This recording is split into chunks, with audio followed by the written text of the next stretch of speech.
പ്രിയപ്പെട്ട കുട്ടികളെ, മലയാളം മധുരതരത്തിന്റെ പുതിയൊരു ക്ലാസ്സിലേക്ക് എല്ലാവർക്കും സ്വാഗതം.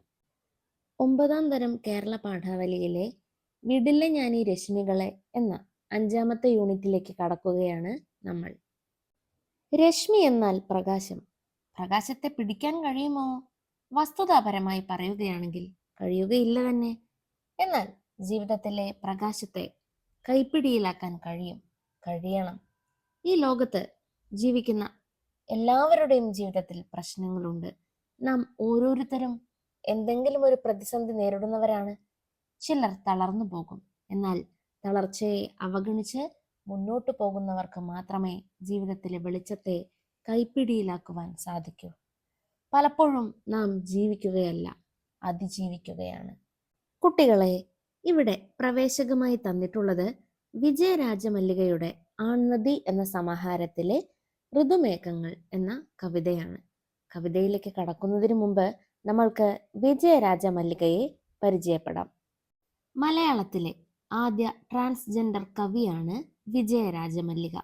1985 തൃശൂർ ജില്ലയിലെ മുതുവറയിലെ കണിയാങ്കോണത്ത് വീട്ടിലാണ് ഇവർ ജനിച്ചത്.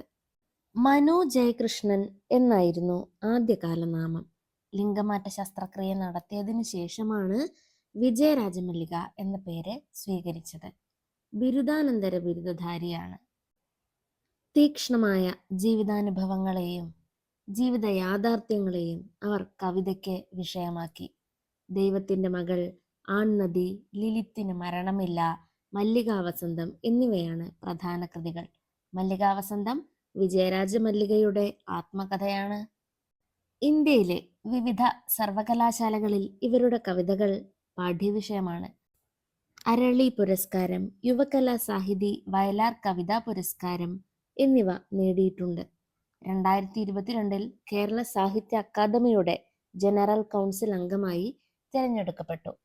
ഇപ്പോൾ കാവ്യരംഗത്തും സാമൂഹിക പ്രവർത്തന രംഗത്തും സേവനങ്ങൾ ചെയ്തുകൊണ്ടിരിക്കുന്നു. വരൂ കുട്ടികളെ, നമ്മൾക്ക് കവിത വായിക്കാം. ഋതുമേഘങ്ങൾ. ഷട്ടറുകൾ തുറക്കുന്നു. ഞാൻ തെരുവിൻ്റെ ഓരങ്ങളിൽ അന്തിയുറങ്ങുന്ന ആളുകളെ ഓർക്കുന്നു. കടകളുടെ ഷട്ടറുകൾ അടച്ച ശേഷം അതിൻ്റെ പടിയിൽ തലചായ്ച്ചുറങ്ങുന്നവരെ. അവരുടെ തീരാദുരിതത്തിന് ആശ്വാസമേകാൻ ആരുണ്ട്? കുട്ടികളെ, എന്താണ് ഇവിടെ പറയുന്നത്? വളരെ ലളിതമായ ഭാഷയിലാണ് ഈ കവിത എഴുതിയിരിക്കുന്നത്. തെരുവിൻ്റെ ഓരങ്ങളിൽ അന്തിയുറങ്ങുന്ന ആളുകളെക്കുറിച്ച് കവി ഓർക്കുന്നുണ്ട്, അല്ലേ? അതുപോലെ കടകളുടെ ഷട്ടറുകൾ അടച്ച ശേഷം അതിൻ്റെ പടിയിൽ തലചായ്ച്ചുറങ്ങുന്നവരെയും ഓർക്കുന്നു. അവരുടെ തീരാദുരിതത്തിന് ആശ്വാസമേകാൻ ആരുണ്ട് എന്നൊരു ചോദ്യമാണ് കവി ഉയർത്തുന്നത്. നമ്മൾ എല്ലാവരും ചിന്തിക്കാറുണ്ട്. നമ്മൾക്ക് ഇന്നില്ലാത്തതെന്തോ അത് സ്വന്തമാക്കണം എന്ന് ആഗ്രഹിക്കാറുമുണ്ട്. എന്നാൽ നമ്മളെക്കാൾ പ്രയാസപ്പെട്ട് നമ്മുടെ അത്ര പോലും ജീവിത സൗകര്യങ്ങൾ ഇല്ലാതെ കഴിയുന്നവരെ കുറിച്ച് ഓർക്കാറുണ്ടോ? സംശയമാണ്. ഭക്ഷണം, വസ്ത്രം, പാർപ്പിടം ഇവയാണ് മനുഷ്യന്റെ പ്രാഥമിക ആവശ്യങ്ങൾ. ഇവയ്ക്ക് ഇന്നും ബുദ്ധിമുട്ടുന്നവർ നമ്മുടെ സമൂഹത്തിലുണ്ട്. ഇവിടെയാണ് വിജയരാജമല്ലിക വ്യത്യസ്തയാകുന്നത്. ആരാലും ഓർക്കപ്പെടാതെ, ആരാലും പരിഗണിക്കപ്പെടാതെ കഴിയുന്നവരെ സഹജീവികളായി കാണുവാനും പ്രയാസങ്ങളിൽ പെടുന്നവർക്ക് ആശ്വാസമാകുവാനും അവർക്ക് സാധിക്കുന്നു.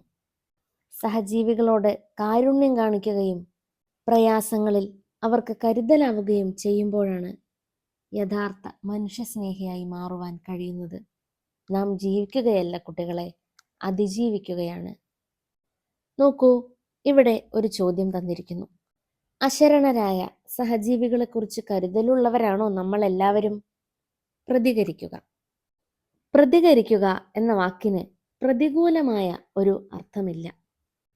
പലപ്പോഴും പ്രതികരിക്കുക, പ്രതികരണക്കുറിപ്പ് തയ്യാറാക്കുക എന്നെല്ലാം പറയുമ്പോൾ അതിന് തന്നിരിക്കുന്ന വിഷയത്തിന് എതിരായി സംസാരിക്കുക എന്ന് പലരും തെറ്റിദ്ധരിക്കാറുണ്ട്.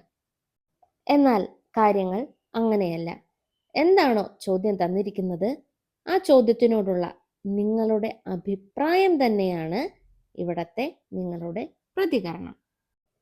അല്ലാതെ എതിരഭിപ്രായം പറയുകയല്ല. വിഷയത്തിന്റെ സ്വഭാവമനുസരിച്ച് ചിലപ്പോൾ എതിരഭിപ്രായം പറയേണ്ടി വരും. അതും ശ്രദ്ധിക്കണം. കുട്ടികളെ, ഋതുമേഘങ്ങൾ എന്ന കവിതയുമായി ചേർത്ത് വെച്ചുകൊണ്ട് വേണം ഈ ചോദ്യത്തിന് നമ്മൾ ഉത്തരം തയ്യാറാക്കുവാൻ. അശരണരായ സഹജീവികളെക്കുറിച്ച് കരുതലുള്ളവരാണോ നമ്മൾ എല്ലാവരും? ആണോ? ആരാണ് അശരണർ? ആരോരുമില്ലാത്തവരാണ് അശരണർ, അല്ലേ? നമ്മളിൽ ആരൊക്കെ അവരെക്കുറിച്ച് ചിന്തിക്കാറുണ്ട്? സഹജീവികൾ എന്ന് പറയുമ്പോൾ മനുഷ്യർ മാത്രമല്ല, എല്ലാത്തിനോടും മമതയും കാരുണ്യവും നമ്മൾ ഓരോരുത്തരും കാണിക്കേണ്ടതുണ്ട്. കുട്ടികളായ ഞങ്ങൾക്ക് എന്ത് ചെയ്യാൻ സാധിക്കും എന്നൊന്നും ചോദിക്കരുത്.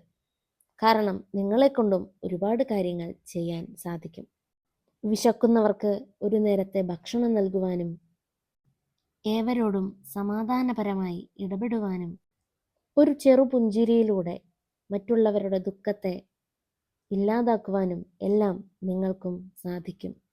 ധനികൻ കൂടുതൽ ധനികനും ദരിദ്രൻ അതിദരിദ്രനുമായി കൊണ്ടിരിക്കുന്ന ഈ കാലത്ത് നന്മ പറ്റിപ്പോകാത്ത സഹജീവികളോട് സ്നേഹവും പരിഗണനയും കാരുണ്യവുമുള്ള നിങ്ങളെപ്പോലെയുള്ള കുട്ടികൾക്ക് ഈ സമൂഹത്തെ നന്മയും മേന്മയുമുള്ള ഒന്നാക്കി മാറ്റുവാൻ തീർച്ചയായും സാധിക്കും. എല്ലാവർക്കും ക്ലാസ് മനസ്സിലായി കാണുമെന്ന് കരുതുന്നു. നിങ്ങളുടെ സംശയങ്ങളും അഭിപ്രായങ്ങളും കമൻറ്റിലൂടെ അറിയിക്കണേ. അതോടൊപ്പം ക്ലാസ് ഇഷ്ടപ്പെട്ടാൽ ലൈക്ക് ചെയ്യാനും ഷെയർ ചെയ്യാനും സബ്സ്ക്രൈബ് ചെയ്യാനും മറക്കരുതേ. എല്ലാവർക്കും നന്ദി, നമസ്കാരം.